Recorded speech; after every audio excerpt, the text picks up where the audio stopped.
The throne room of Vaster Prime gleamed with obsidian walls that reflected the cold light of 1,000 crystals embedded in the ceiling. Marcus Brennan stood at the center of this magnificent emptiness, feeling the weight of every Zorak eye upon him. He was the first human in 3 decades to set foot in this place, and their curiosity was palpable, though not entirely welcoming. King Vaster sat upon a throne of intertwined metals, his 4-fingered hands folded across his lap. His skin was the color of storm clouds, and his eyes held the cold intelligence of a creature bred for war. Behind him stood the court rows of Zorak nobles in their ceremonial armor, waiting to see how this human would behave, what he would do, whether he would prove himself worthy of respect or merely an interesting specimen. Marcus had traveled across 7 star systems to negotiate this trade agreement. The Zorak controlled the richest mineral deposits in the eastern quadrant, and Earth's colonies needed them. Conversely, the Zorak desired human technologists specifically. Marcus's family's advancements in renewable energy systems. It was a rare moment of mutual benefit, a fragile peace held together by mutual need rather than trust. The human trader presents himself well, King Vaster announced, his voice like the rumble of an earthquake. Your terms are acceptable. We will trade with your people. Marcus inclined his head respectfully. You honor us, Your Majesty. This alliance will benefit both our worlds. Indeed, the king said, rising from his throne.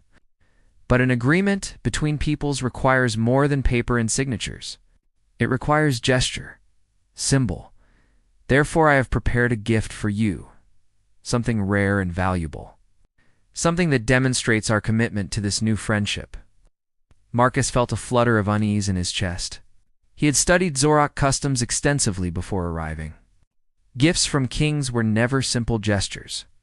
They carried weight, obligation, meaning, but he kept his expression neutral, maintaining the diplomatic composure. He had learned through decades of trading among alien species. The king raised one hand, and the great doors at the far end of the chamber opened. Guards entered, and between them floated a hover chair of elegant design, its edges lined with soft cushioning. In that chair sat a figure so fragile that Marcus's breath caught in his throat. She was Zorak. That much was clear from her storm-gray skin and the elegant slope of her shoulders. But her long silver hair fell limp and lifeless, and her eyes held a distant emptiness that spoke of years of isolation. Her body was thin, almost skeletal, beneath a simple white tunic. Her legs, visible beneath the fabric, were utterly unused.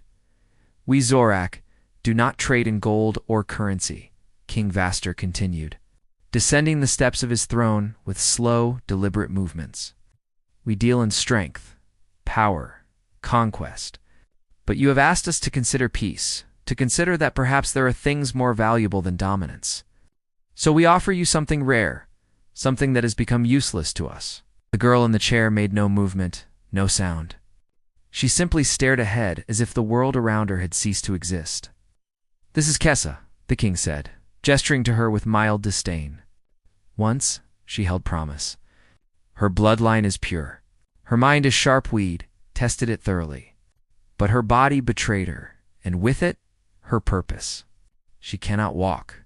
She cannot fight. She cannot even serve in labor. To us, she is nothing more than a mouth to feed, a reminder of failure. The king's lips curled into a smile that revealed teeth filed to sharp points. But perhaps a human might find her useful in whatever capacity amuses you. The court erupted in low laughter, cruel, dismissive sounds that made Marcus's jaw tighten. Marcus said carefully, stepping closer to examine the girl without touching her, I don't think I understand. Are you offering her as a slave? We are offering her as a gift, King Vaster corrected, his tone suggesting Marcus was foolish for not grasping this. A life given freely. What you do with that life is entirely your concern. She is yours now. For a moment, Marcus said nothing. He looked at Kessa's face, really looked at it. Beneath the emptiness in her eyes, he could see something else. Intelligence. Awareness. Pain so deep it had crystallized into numbness. This was not a doll or a vacant creature. This was a person who had been discarded. I cannot accept this gift, Marcus said quietly. The laughter stopped. The entire court seemed to hold its breath. King Vaster's expression hardened. You refuse a gift from the Zorak throne. I do, Marcus said, turning to face the king directly. Not out of disrespect, but out of principle. I will not accept another sentient being as property. In human culture, that would be called slavery, and it is an abomination to us. Then what do you propose, human? The king asked, his voice dangerous and low. Marcus moved toward the hover chair and knelt beside it, bringing himself to eye level with the girl. What is your name? He asked softly. Kessa's eyes flickered the first movement Marcus had seen from her. She blinked slowly, as if waking from a very long sleep. Kessa, she whispered, her voice like wind through empty corridors. Kessa, Marcus repeated gently. I'm Marcus. I'm going to ask you a question, and I want you to know that your answer matters. Would you like to come with me? Marcus the king began to protest. If you will allow me to speak, Marcus said, rising to his feet and facing Vaster once more, I will not accept Kessa as property. But if she wishes to leave this place, I will take her with me as a guest, as a person of value. Not because she can serve me or amuse me, but because no one should be left to rot away in isolation, simply because their body no longer functions as it once did. The court erupted in outrage. But King Vaster raised his hand for silence. For a long moment, he studied Marcus with an expression unreadable. You are a strange creature, human, the king finally said. But I find your peculiarity intriguing. Very well, take her. Perhaps she will prove less useless with your kind than she has with ours. But no, this she will never walk again. She will never fight again. She will never be the warrior she once was. You accept a burden for nothing in return? Marcus corrected, and I accept her exactly as she is. He turned back to Kessa. Is that acceptable to you? Will you come with me? Kessa stared at him for a long moment. Then almost imperceptibly, she nodded. Marcus gently took hold of the hover chair's handles. As he wheeled her toward the exit, he felt every eye in the throne room upon them. But he kept his focus forward, steady and sure. When they passed the great doors and the throne room disappeared behind them, Kessa whispered something so quietly he almost missed it. Why? She asked. Marcus paused and looked down at her. Because you deserve to be treated like a person, he said simply. And I believe you still have a story worth telling. The silence of Marcus's ship felt different from the silence Kessa had known in the palace. Their silence had been a Wapenna tool of isolation, a punishment. Here, it was something gentler. It was the quiet hum of the engines, the soft whisper of recycled air, the distant chime of navigation systems. It was the silence of a living space, not a tomb. Marcus had given her the observation deck as her room. It was small but elegant, with a wide window that looked out onto the infinite stretch of stars. There was a bed that adjusted automatically to her body, a desk with a screen, a heating unit, and soft blue lighting that mimicked Earth's twilight. When she had first wheeled herself to the window, Kessa had pressed her hand against the cool glass and wept. Not from sadness, though that was certainly present. The tears came from something deeper, the shock of being treated as though her life mattered. That had been 3 weeks ago now. As Marcus worked on repairs in the cargo hold, Kessa sat in her hover chair, watching him from across the bay. He was focused, his dark hair falling across his forehead as he welded a seal on one of the energy cells. The spark from his tool cast, flickering shadows across his face, illuminating the concentration there.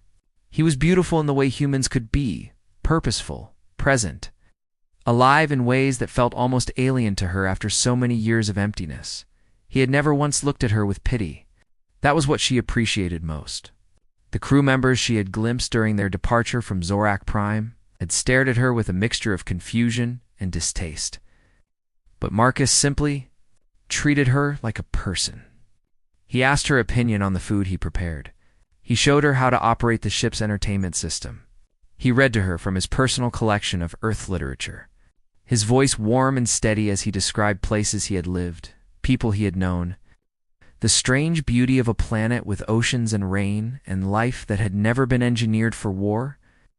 "You're staring again?" Marcus called out. Not looking up from his work, Kessa felt heat rise in her cheeks, an unfamiliar sensation. "I was simply observing your technique," she said coolly. Right, Marcus said, and she could hear the smile in his voice. "Because it's such fascinating technique." Despite herself, a small laugh escaped her. It was becoming easier to laugh with each passing day, as if the muscles required for such expressions were slowly remembering how to function. Marcus finished his work and set down his tools. He wiped his hands on a cloth as he walked toward her. "Come on. I made something for you." Kessa followed him through the narrow corridors of the ship, past the engine room and the communications deck, to a small storage area Marcus had been reorganizing. Her curiosity was piqued. She had learned that Marcus was constantly tinkering with something, always working towards some unnamed goal. When they entered the storage room, Kessa froze. On a makeshift workbench lay pieces of machinery metal frames, hydraulic actuators, sensor arrays, and support structures. But it was the design that made her breath catch. It was unmistakably an exoskeleton, a mechanical framework designed to support and extend the functionality of human limbs. It was incomplete, still half-assembled, but it was evident what Marcus intended it to become.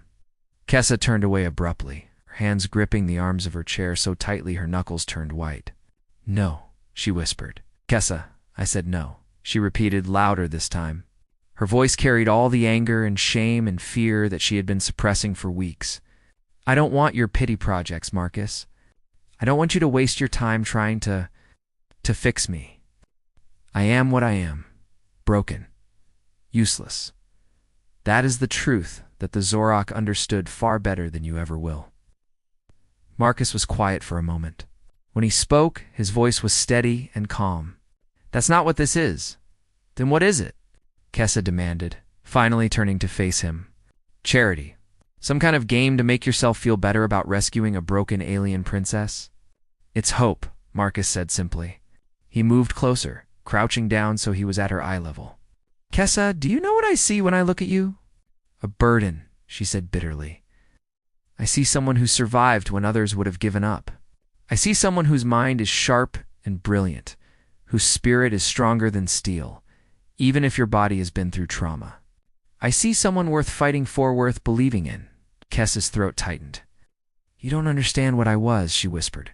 "You don't know what they took from me." "Then tell me," Marcus said gently. "Tell me everything." For a long moment, Kessa said nothing, but something in Marcus's eyes, some quiet strength, some genuine desire to understand, finally broke through the walls she had constructed around her heart. "My name was Kessa Vorn," she began, her voice barely audible. "My father was General Vorn Nex, the most powerful military commander in Zorak history. He led our forces through the Red Eclipse War, expanded our territories, conquered 3 neighboring systems. He was a legend." Marcus listened without interrupting, his full attention on her. "From the moment I was born, my destiny was written. I was trained in combat strategy, weapons mastery, tactical analysis. By age 14, I had my first command. By 18, I was known across 7 planets as the Rising Storm, a warrior who had never lost a battle. I was going to surpass my father's legacy. I was going to be immortalized in Zorak history." Kessa's hands began to tremble, but then came the mission of Starfall. It was supposed to be routine supply run to consolidate our control in the outer territories. I was promoted to lead a small fleet, 6 ships, 300 soldiers under my command. She paused, her eyes distant, seeing something far away and terrible. The attack came without warning. One of our ships, the flagship, my ship, had experienced sudden system failures. All at once, the navigation locked. The communications went dark. The engines began to overload. I realized too late that we had been sabotaged. Someone on my own crew. Someone I trusted. The ship was falling toward an asteroid field. I tried to take control, tried to save us, but... Her voice broke. The crash lasted 3 minutes, but it felt like an eternity. Metal screaming, people screaming. The world turning upside down again and again. When it was over, 43 of my 300 soldiers were dead, and my spine was fractured in 3 places. My nervous system was damaged beyond what even our best medical technology could repair. Marcus reached out and took her hand gently. She did not pull away. When I woke up in the medical center, my father was gone. My commanders were gone. My friends, nobody came. The Zorok have a saying, "The broken warrior brings shame to the whole." I had failed in my duty, and for that failure, I was supposed to disappear. They erased my records, removed my name from the registries. It was as if Kessavorn had never existed. "But you did exist," Marcus said quietly. "You still exist." "I'm paralyzed," Kessa said harshly. "My legs don't work. I can't feel anything below my waist. I'll never stand again. I'll never fight again. I'll never be the warrior I was meant to be." "No," Marcus agreed. "You won't be. Because that Kessa was shaped by a military that used her until it broke her. But the Kessa, I know, the one who can laugh at terrible jokes and ask questions about Earth and trust someone enough to share her deepest pain. The Kessa is far more powerful than any warrior." Kessa stared at him, her eyes glistening with unshed tears. "This suit isn't about fixing you or making you what you were," Marcus continued. "It's about giving you options. About helping you move through the world in whatever way feels right to you. It's about possibility. And what if I fail?" Kessa whispered. "Then you fail," Marcus said simply.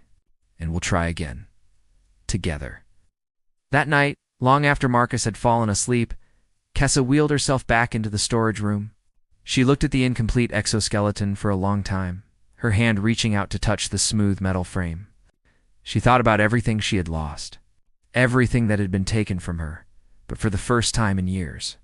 She also thought about what might still be possible. In the reflection of the metal, she could barely recognize herself. But in that unfamiliar face, she saw something that hadn't been there before. Hope.